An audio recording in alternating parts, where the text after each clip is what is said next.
Welcome to Turn Extension, a supplemental podcast for the Advanced Maneuvers YouTube channel.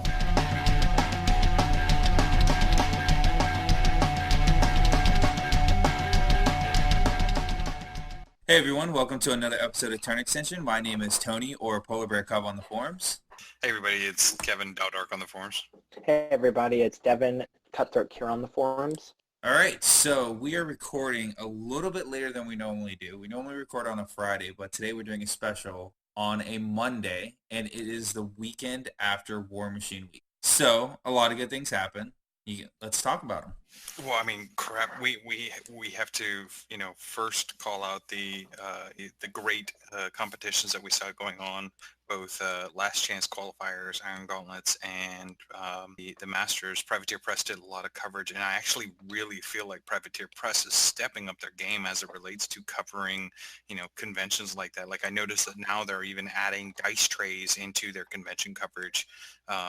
Where you can actually see and follow along with not only what's happening on the table, but what the dice are playing, the times that they're running, when people are using the feat. Like, I don't know if it's necessarily, if you guys agree with it, but I really feel like the competitive coverage, the we'll call them T-sports. I know you've got your E-sports out there. We'll call them T-sports, but T-sports seem to be fitting into their own.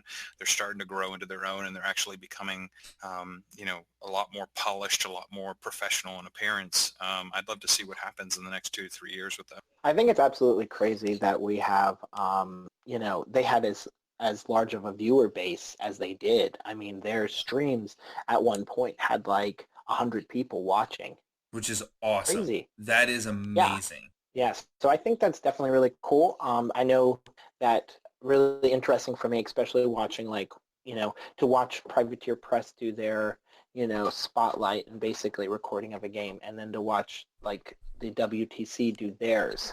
And that's what's nice. So I haven't had a chance to watch a lot of them yet.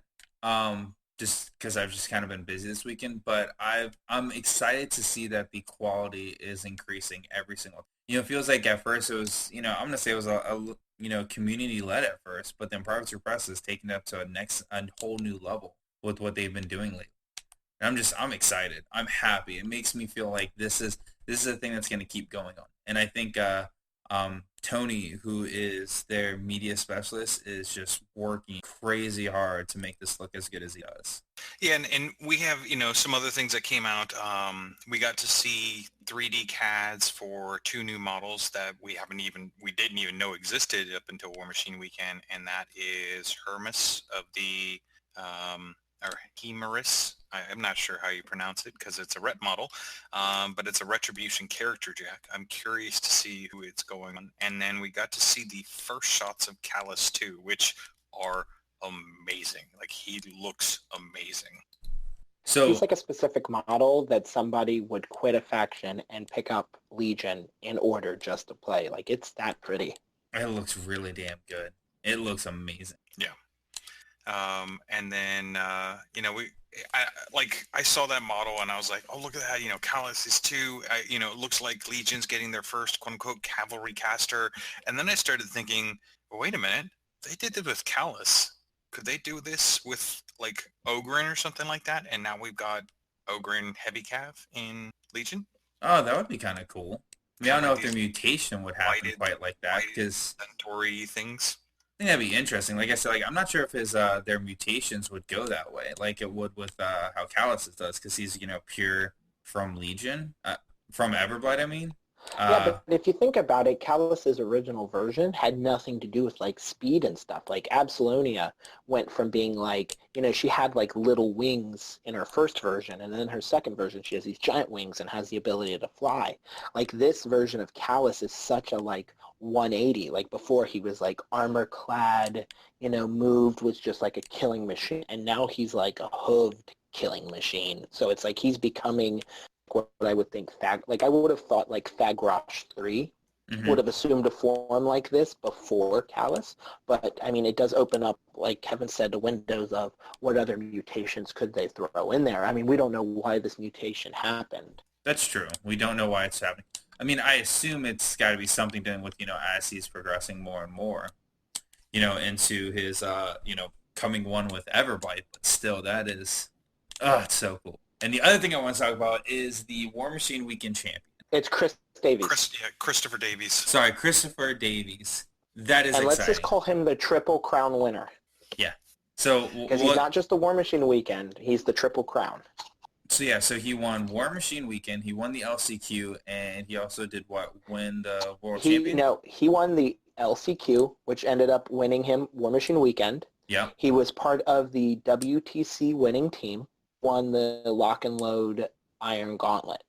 Ah, okay. That's amazing. And he's running what faction again? Khador.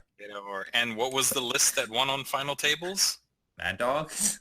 The one on the final table at Iron Gauntlet was different because that was still Mark II. But the one that on War Machine Weekend was Mad Dog spam. Mad Dogs. And the one for WTC was also. Correct. So, of course, the internet has gone ablaze. Mad Dogs are the ruining of the game.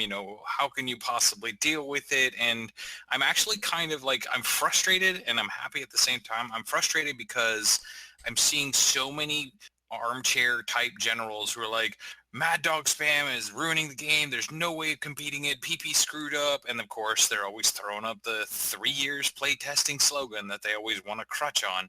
But then you have others, like when you go on the Signar Facebook page and stuff like that, they're like, this isn't necessarily an issue. And they're looking at like Nemo 1 and they're, they even had an article that was posted up today about, this could theoretically counter Mad Dogs. And it's one of those situations where I get so frustrated when people are like doom and gloom, and not actually taking the time to go, wait a minute, I can counter this. I can do it. I just need to think differently. I would call that a soulless approach. It's just, you see it happen all the time. People do it where they're just, they do this like knee jerk of, oh, that won, so clearly it's broken as hell and there's no way for me to fight it. And they don't take the time to sit down and think it out. And it's super frustrating for me. Like, I will admit, there are many a times where like when Bradigus first came out, I had like my knee jerk reaction was, oh dear God, Bradigus and Wolves, there's no way of beating it. There's no way of beating it. And then when I sat down and I started talking with the fellow cast members and I started talking about the team, I found out that there were solutions. One of the solutions wasn't in my faction, but there were solutions, which means maybe it's just a scenario of if I can't counter it, I just hope the other metas counter it enough that they chase away the boogeyman. That's true. And I guess that's my biggest issue. Go ahead, Tony. No, I think that is an important thing where it's frustrating for me where my army, like my faction, can't counter it. But I guess you really want at least someone to be able to counter it enough to where hopefully it goes. Yeah, I guess the biggest issue is both Karchev, the other caster we're going to talk about in today's cast, trolls really don't have much of an answer for it, which is causing me a little bit of anxiety just because, especially the second caster we're going to talk about in today's cast is, I'm trying to wrap my head about testing, and I understand that the other caster didn't have 3 years of play testing, but I don't understand how some of the mechanics are getting through, and I think that it's unfair to have basically to depend on another faction being at an event in order for there to be basically that boogeyman, because I think with as many casters as we have in as many factions, I think that we should have some sort of an answer in every faction for every list. And Mad Dogs, I don't see that, and it bothersome to me.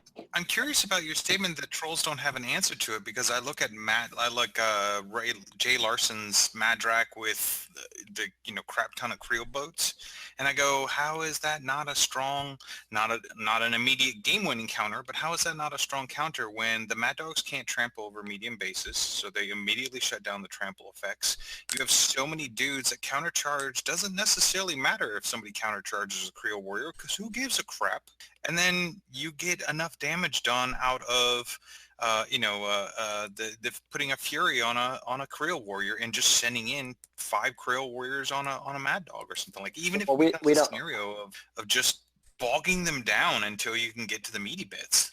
See, I think the issue comes down to the fact of in the attrition game with over 400 boxes, Mad Dogs are going to win. Kev is really strong. I mean, he's armor 18. I think he goes up to 20 with unyielding. So he wants to get in there. He wants to get those Creel warriors in base with him. And Madrak can't chop through everybody to get, can't chop through all those mad dogs in order to collect his fury because none of them are living. So you kind of take away all that fury benefits from that. Not to mention he's only he's only POW 15 without anything else. Sure, he might be swinging 3 dice on with Blood Fury, but then again, they're still armor 18. That means on 3 dice, I'm dice off 3. Each one of them have boxes. It's going to take me multiple hits per one to kill him, and I'm not getting anything back. Yeah, I'm sorry, I didn't mean fury as in like his ability to claim fury from infantry. It was actually, I guess, it's battle lust for trolls, which is just making all of your Creel warrior weapon master. Charging weapon masters on 11/18. Yes, they have a ton of boxes. You'll get work done. I promise you. Yeah, I think you're thinking Blood Fury. Blood Fury, and then his unyielding is not an issue if you take a caber tosser and slam one of his mad dogs into him, and he's knocked down. I mean, there's a possibility, but I mean, when it comes to the fact of every time I move a guy, he has the potential of countercharging, which means that he gets to move on his turn and my turn. Yeah, well, that actually plays out in your favor. You move a Creel warrior forward, he charges, you get a Creel warrior. Now you've got 2 mad dogs you get to charge, the one you're going to do originally and the one you're countercharging. Like, he's just feeding you mad dogs then. Yeah, I guess I just see all those boxes, and I look at Creel warriors, I think, are POW 10. And so even at weapon master, you're doing 8? About 3 points of damage per Creel warrior. Right. And the math, over 400 boxes, the math, he's going to win that attrition game. Like, he's got the attrition game on that. And the assassination's a little bit harder because it's hard for me to get Madrak up to the point that he needs to be to get into Karchev. Now, if I can get to Karchev, that's not a problem. But, if I run up, it just causes a little bit of issues. And once again, that's, I take Madrak. But, I mean, there's just, I don't know. I just don't feel he's as strong of a counter as other options might have, Maybe that's not true, but it's a scenario where, and it just goes back to the original frustrations of, I just think people need to take a step back, put the doomsday signs and the pitchforks and torches down, and look at their faction as a whole, and don't go, well, what am I using right now? It doesn't work. Okay, well, what else can I use? Like, expand your horizons and look at all the options. And as I said, you may not have all the options, but see how the meta plays out, because it's entirely possible that Karchev comes out and Mad Dogs are a problem, and then as soon as somebody figures out the combination, the answer starts spamming, and then you have a scenario where it's like, well, Mad Dogs slowly but surely go away, and they just kind of become this Karchev becomes this thing you might see, but not something you're going to always see. I think people just need to calm down. I mean, do I believe in any way that Chris Davies is an amazing player? No. And do I think that his list is so spam-tastic that he was an auto win? No. I think Chris did a great job. He's a great person. I've met him personally at Lock and Load. He's just a really cool person, and he plays a very tight game, and that's a huge benefit. I do think that one of my issues is that, and I'm noticing this a lot more recently, is that a lot of people are talking about these very spammy lists, which makes me feel like the end of Mark II, which Mark III was supposed to get away from. I mean, we have people talking about, Mad Dog with 14 of them? It's a lot of Mad Dogs. If you're doing just that, I think Davies actually only run 12 or 10 or something. Exactly, still 10. And then you've got Griffon spam, which runs 10. And then you've got that we're going to talk about in this cast, that they're running 9. You know what I'm saying? It's just, I feel like maybe there needs to be a little bit more attention to the FA Unlimited. I definitely think that if there is one critique that I could possibly put on Mark III, and I think a lot of people could strongly agree with this, is that if there was a way of them putting an FA cap, removing FAU from the game, and just putting an FA cap on everything, I think not only does that help prevent spam lists and stuff like that, but that also causes new ideas, new innovations to come up. People don't just go, all right, well, here's my Harkovich list with all my Mad Dogs, and then I'll just transport Vlad one in and have Vlad one with all the Mad Dogs, and it tends to stall and stagnate a lot of metas. And I definitely agree that FAU is a problem. I just don't know if Privateer Press is going to ever take that massive leap and say, no, now everything's capped at 3. Well, I would say 5. 5 would be a good number. Like I could see 5 Mad Dogs on the table. Bring 5 Mad Dogs and 5 something else. Like I could still see 10 Jacks. I don't want to see a scenario where it's 5 Mad Dogs, 5 Berserkers, and 2 Ragers. At least it's different. It's still the same problem. Because I'm not all right. Let's jump ahead into let's talk about like the Scarsfell. You're looking at 9 Griffons models who all have flight, who all have stealth, who all have evasive. Now, if you cut that down to 5, yeah, that's still a lot of models. But I'm not having to look across the table and seeing like swaths of the same Warjack. Like Warjacks are supposed to be in like short supply and a lot of times. And I'm looking across the table and now you've got 12 of them of the same Jack. I don't see the difference between 9 Scarsfells and 5 Scarsfells and 4 Rotterhorns. I don't know. It just feels more natural to me, and I feel like an 5 would still give the people who love to play a lot of Jacks something, because people may not bring 5 Berserkers. The 5 Berserkers may not seem worth it to them, so therefore they maybe bring something else. Like I don't want to curb people bringing what they like a lot of fun lists, but I think these spammy lists that are working on 3 rules are getting out of control, and for me it's somebody says, man, this new caster, if I drop that, it's not like if I put them with, a unit of swordsmen or, this, it'll work to this. It's more or less like, man, new caster, if I drop them with War Beast or 10 of this Jack, what are they going to do? And it's like, yeah, that kind of sucks, and I don't know. That's that's been my biggest issue.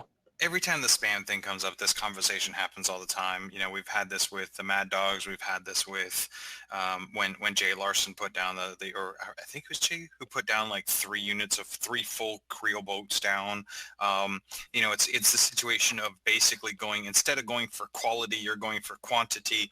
I could see somebody trying to find a way of leveraging and putting down 3 units of Fen Blades or something like that. It's anytime somebody sees spam, they immediately go, and I don't mean you, but you see this tone of the game is broken because spam exists. So I hate to be the bearer of bad news, but you go to any other game system, spam exists. Oh, and I agree with you. And I think spam is a good thing. I mean, I'm not saying that spam, like people who run, like if I want to see infantry spam, I want to see a bunch of guys, but I can look at almost I can see at every caster and say, man, I've got works really well into infantry, but some of this Warjack spam or even like beast spam, it's just, you have so many boxes, you have such hard armor, and especially when you have toolboxes like Karchev. But didn't we just complain about coming from a meta of all the infantry, and now that we're dealing with all the Jacks, everybody's like, oh, I hate this. It's it's the meta I don't want. It's like, God damn it, people, make up your fucking mind. It's just it's a hard balance. It's a hard balance between the meta you want and having too many of the same Jack. I think the issue is back in Mark 1, they had limited Jacks, and then going from limited Jacks to unlimited Jacks back to limited Jacks can be really hard. My transition from Mark 2 to Mark 3 was I had a theme list where I was allowed to have 4, I can't remember what the names are. My 4 models that allow me to revive souls back in Convergence. Corollaries? No, not corollaries. Come on, Tony. God. This is your faction. I know. Give me a second. Nope, no war cheating. I'm not. The trans thing? Is that a trans? No, trans. No, it's the Enigma Foundries. Okay. So I went from 4 Enigma Foundries to where now I can only have 2. I can't do anything else with them. So I literally have 2 sitting in the box right now. Now, with Convergence being as such small of a community as it is, it was upsetting, but there wasn't as much of an outcry. But if you were to go across all of the factions and limit all of the Jacks, that's probably going to, especially the light ones. The light ones in particular is going to be the issue because the heavy Jacks probably don't really need to put that big of a limit on it. Or even if you do, most people probably don't run more than 4 or 5 Jack, like heavy Jacks of the same Jack. because they just don't have the points for it. But doing it for a light jack, that's going to cause a lot of unrest. Now, it's quote-unquote not invalidating their purchase because you could still play that in a 2-caster game. And that's what they said the Convergence players say, hey, yeah, well, if you have play 2 casters, you can still use all 4 of those Enigma Foundries. So, but saying that to pretty much the rest of the, like everybody else, that's a hard pill to swallow. I don't know. I just don't think there's any more. I just don't think there's any need for more than 5 of anything. And I guess maybe that's because, I mean, of course, my battle reports don't really speak very highly because I've lost every battle report we've put up that I've been in. So it doesn't speak highly about my skill in playing. But I just feel like I want to see more.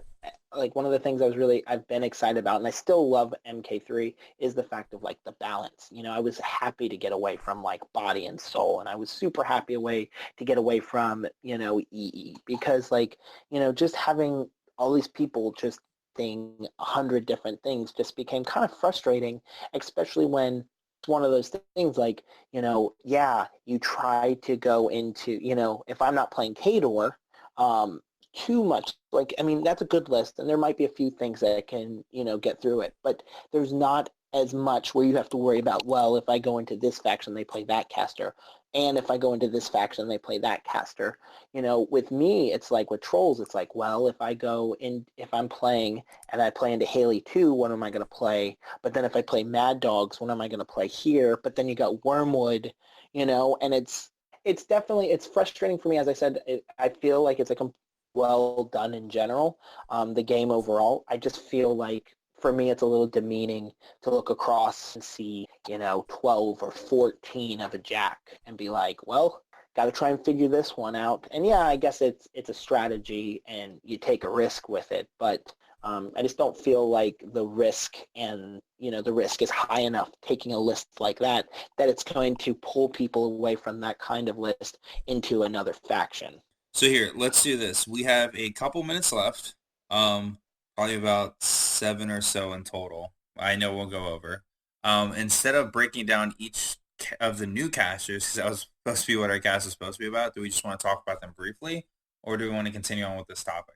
I mean, we can bring up the new casters. We don't have to talk too much about them, but we can kind of talk about like maybe the benefits of each one, and then. That's what I feel good with that. Okay.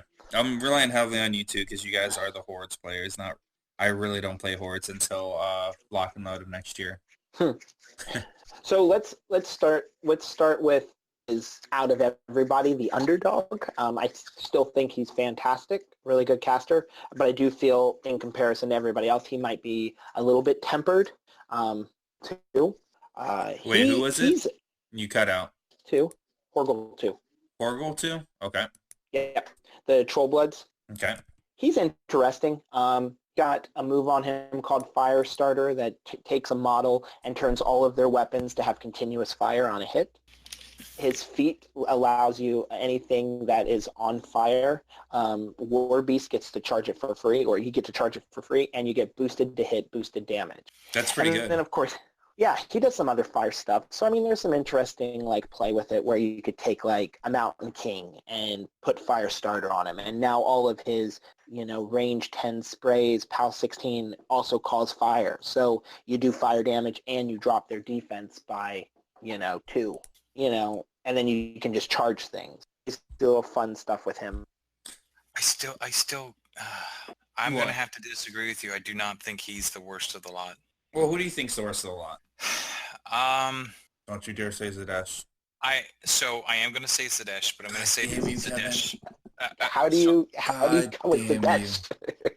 So I'm going to caveat it with, I don't think any of these are bad casters. Matter of fact, I'm of the opinion that of these 4 casters that went from Warlock to, or from Junior Warlock to Warlock, that every single one of them are leaps and bounds better designed than the junior warcasters that went to Warlocks. Like, I feel... I'll be honest with you. I 100% agree. I feel that these 4 outplay the Warmachine versions that came out at Gen Con.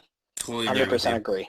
It's it's just one of the situations where I'm like, how the hell did, you see this pop up every once in a while where one side seems to get either more playtest time or more exposure time, or maybe it's a case of they went with the juniors first, they learned from developing the juniors and they applied that knowledge to the Hordes ones, which is why the Hordes appear to be better than the juniors. And don't get me wrong, I feel like a lot of the juniors can see play. I know that, there are several other people out there who are toting the success of the juniors that are out there, but I think these four have been designed better for them.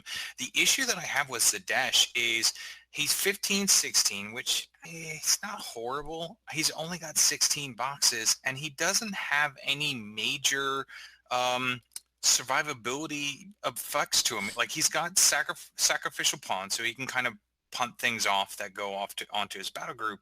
But I can see a lot of situations in which battle charge, somebody's going to play battle charge wrong, and they're going to battle charge something that they need to stand near to Zadesh into him, or somebody's going to have some sort of push-pull mechanics, and they're going to pull things out, and then poor little 15, 16 Zadesh is dead. Can he get work done? Yes. Like, I was looking at it and I was talking to Pokey, and I feel like between the 2-inch reach, the POW 12 that goes Weapon Master because he's flanking, the fact that he's basically going to be a Mat 9, he's kind of like a Scorn mini Butcher without a lot of the movement shenanigans that Butcher 3 brings to the table. So he can get some work done, but I'm terribly concerned that after the turn he gets work done, he's dead. See, I think his ability to sacrificial pawn onto a war beast is super fury efficient, and I think that's the reason why I feel that he came a little bit higher in my opinion over Horgle, just because one of the big things with Scorn is Scorn has plenty of really strong infantry, and so does Trolls, granted. But, I mean, when you look at swordsmen who are super cheap, and then you give them all, defensive strike and all these other, like, he can hand out, like Fury, you really push those. You got Weapon Masters with Fury, and as you said, we saw this with Kador. Like, that's a really strong combo. And being able to not have to spend Fury in order to basically hand off damage to his war beasts and then transfer, like, I think that's really strong. And I think that's where his survivability comes from. Well, the problem is he's going to need that sack pawn, because at Fury 6, if he's spending 2 to upkeep battle charge and an inviolable resolve, he's sitting on 4. And most of the animize and stuff like that he may want to cast, like Rush or any of the other ones like that, they're not cheap. Like, he's going to be sitting on anywhere from 2 to 1 potentially. And again, I just keep looking at that 15, 16 going, dude, you're going to get a lot of work done and you're going to be amazing. And the player's going to be like, this is awesome in their turn. And then that frown's going to turn upside down when that turn ends. See, I feel not as much with that, just because, I play Madrak 1 or Madrak 2, and they're both Fury 5, and most of their spells are cast 3, and I definitely feel like he was super strong, and maybe it's just looking at the rest of the Scorn casters and stuff that I see so much potential with him.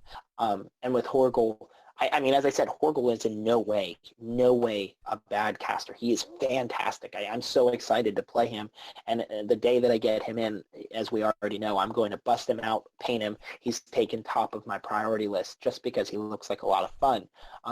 So I can see where you're coming from with Zadesh's survivability.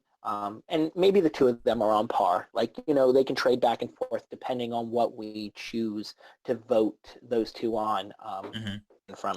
But let's talk about the other two. Yeah, let's go with let's see. Screw it. Let's just go with Una.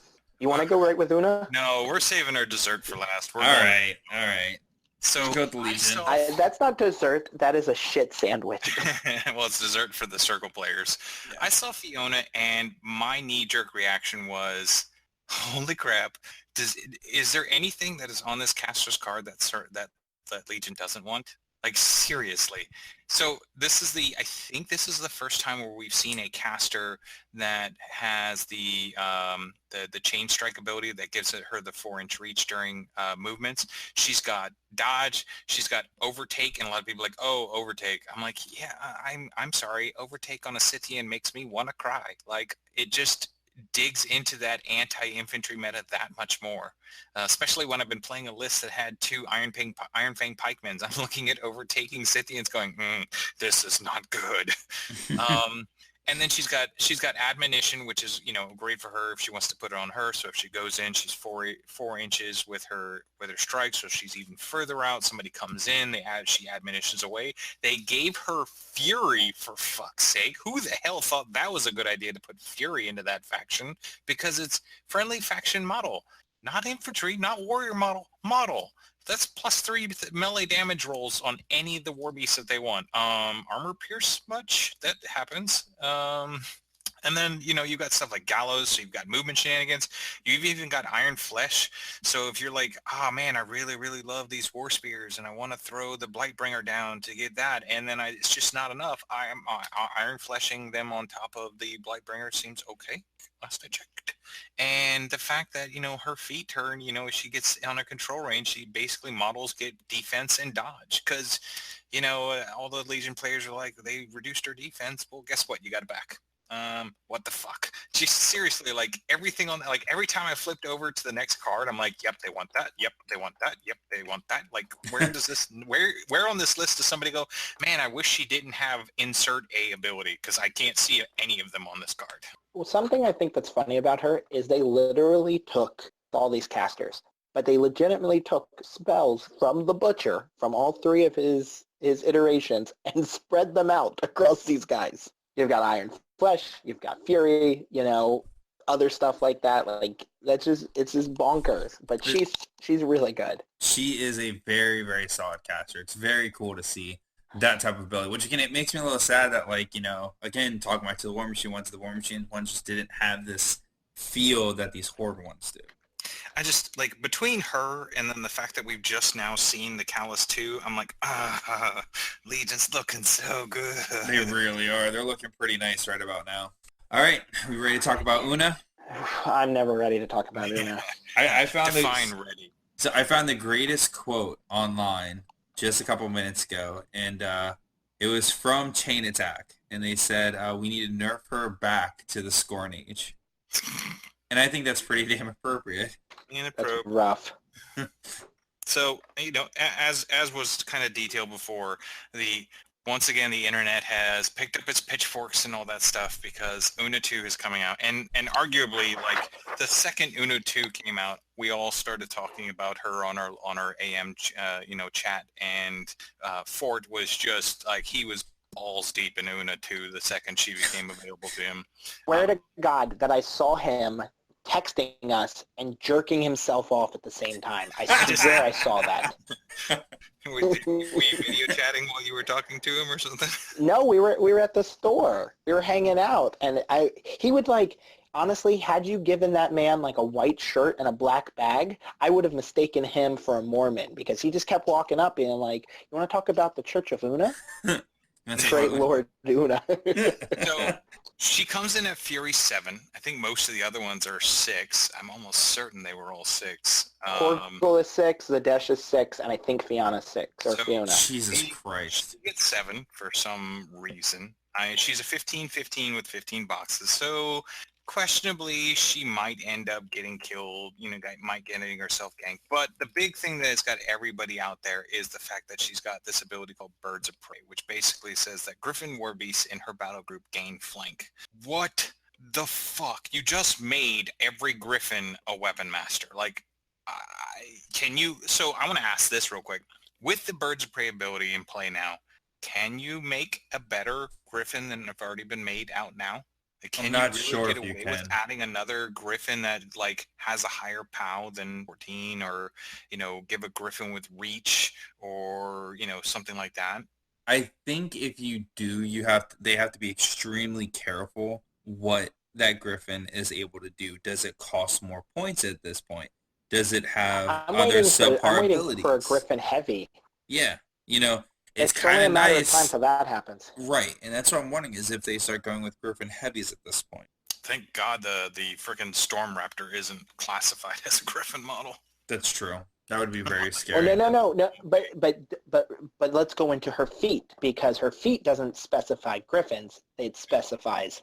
So basically, her feat reads out that friendly faction models with flight currently in Una's control range get +2 speed for 1 turn. Additionally, in Una's control range, friendly faction war beasts with flight cannot be targeted by melee attacks from on high, which is the name of the feat. Lasts for 1 round. So screw you. I'm going to send in, I think, Fort's looking at 9 of those damn scars. Fell. Yeah. And they're just like, I'm just going to fly over you, and your caster is now surrounded by 9 scars fell. Fuck off. Yeah, he actually physically sat down models when we were at the store Saturday, and he showed me physically how he would do it. Now, Scarsfell have long leash, so I think their control range is like 26 or 28 inches. And you know, I just looked at it and was like, oh, wait a second, she's 15, so she's probably potentially going to be assassinated from, oh wait, she has wind wall. Fuck. Yeah. Yeah. She has a lot of ways to shut down ranged attacks against her. And not to mention, she has wind wall. You're going to take, like Fort, I know, is talking about taking the mannequins, but basically he physically showed me how he can take griffins and fly them over everybody because line of sight. They have stealth, so they're not going to be shot. They have, evasive, which helps them even more. So basically, they can fly over your entire army as long as they have a place to land, which they probably will, especially with 9 clearing lanes. And then basically he can take just 3 griffins and set those 3 griffins around your caster, and your caster can physically do nothing. And by physically do nothing, I mean they can't move, can't target them with melee attacks, any. So that means no free strikes, that means no regular hits, nothing. Block your caster in, and then for your entire next turn, you can't use melee strikes on them, so you can try and shoot them, but, let's see how that goes. And then on top of that... To clarify, why can't you melee strike them? Because the feat says you cannot make melee attacks on them. Yep. No melee attacks on them. Free strikes are counted as a melee strike. Cannot be targeted. So there is one caster that my knee-jerk reaction is in... Butcher 3? It's Butcher 3 and Zadesh, because Flashing Blade doesn't target. Right. And I mean, honestly, if you're trying to block and Butcher, I mean, there's other ways to do it. I mean, at that point, you would drop Wormwood or someone. But Una has so much. Like, it's just like, troll. Physically, the answers that I can think of is the Hurricane out for Signar, because it has, like, I think it's like 25 inches circle, like an area around it that basically anything with flight loses flight. Mm-hmm.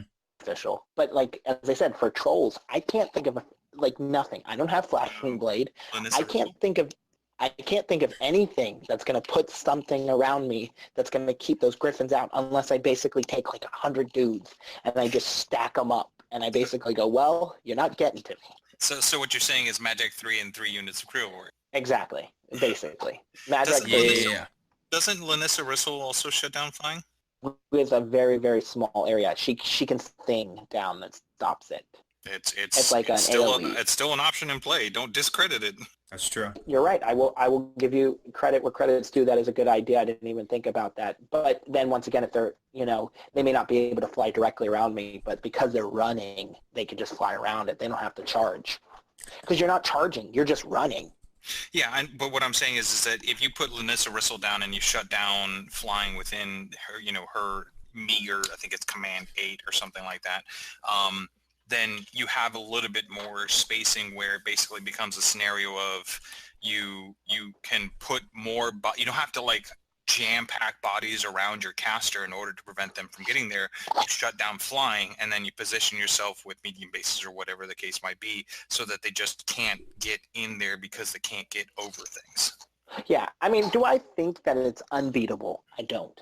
And I'm not saying that. And I think that while the new melee ruling that was just put out there, where basically you have a 360 melee, it makes it a little bit easier for things like this to get a little bit more broken. Mm-hmm. I mean, not broken. I don't want to say broken, but I think extended. Yeah, because now I have Griffins that are basically flying over me that can't be targeted and then get behind me and then turn to face and are considered in my back arc. And, and that could be kind of an issue. So let's do this.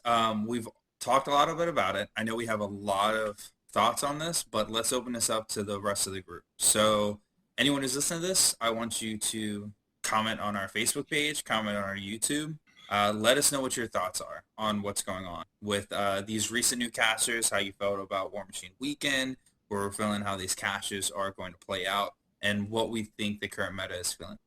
And I want you, if you don't want to answer any of those questions, at least take the time and let us know, what do you think from best to worst? What's the order of the 4 new casters? Like, who is the top of the charts and who's the bottom? All right, cool. So with that being said, I want to thank everyone for listening to another episode of Turn Extension. Good morning, everybody. Thanks.